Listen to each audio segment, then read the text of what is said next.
तर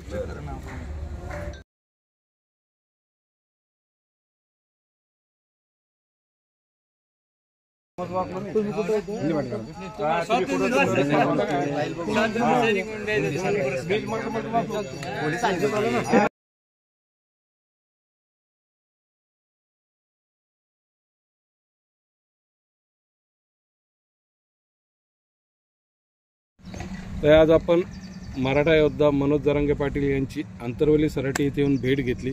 काय चर्चा झाली? आज त्यांच्याशी अशी चर्चा केली का जे देश हा स्वतंत्र झाला म्हणते, पण हा स्वतंत्र कशामुळे?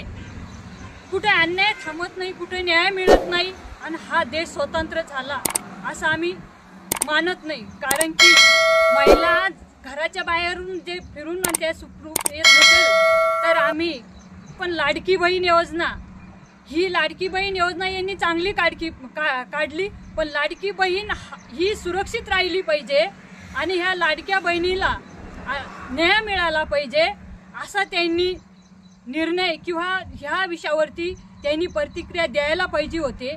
आणि ह्या ज्यांनी अन्याय केला त्याच्यावर तात्काळ त्यांना सजा झाली पाहिजे असा त्यांनी निर्णय घेतला पाहिजे।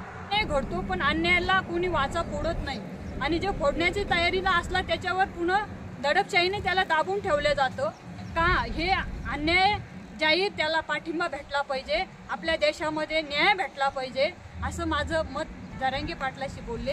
आणि ह्या फुलंब्री मतदारसंघामध्ये इच्छुक उमेदवाराची जी त्यांनी भूमिका मांडली होती त्या विषयावरती पण मी त्यांच्याशी चर्चा केली की त्यांचं म्हणणं होतं की सर्वसाधारण आम्ही उमेदवार उभं करूया, तर उमेदवार असे उभे करावं की त्यांनी खरंच 288 आमदारापैकी असे आमदार उभे करून असं सरकार उभं झालं पाहिजे का सर्व आपल्या महाराष्ट्रामध्ये न्यायाचा असा कुठं आवाज बी उठला नाही पाहिजे, असं सरकार उभं झालं पाहिजे। शेतकऱ्याला हमी भाव भेटला पाहिजे, महिलाला सुरक्षा भेटली पाहिजे। त्या राखी बांधून एकच मागणी केली माझ्या मनोज दादा जरांगे पाटलाला का राखी बांधण्याचा उद्देश हेच का जी राखी बांधते भावाला त्या भावानी जे महिलावर अन्याय होतो ते अन्याय थांबला पाहिजे। ह्या हिशोबाने मनोज दादा जरांगे पाटील यांना मी रक्षाबंधनाची राखी बांधली।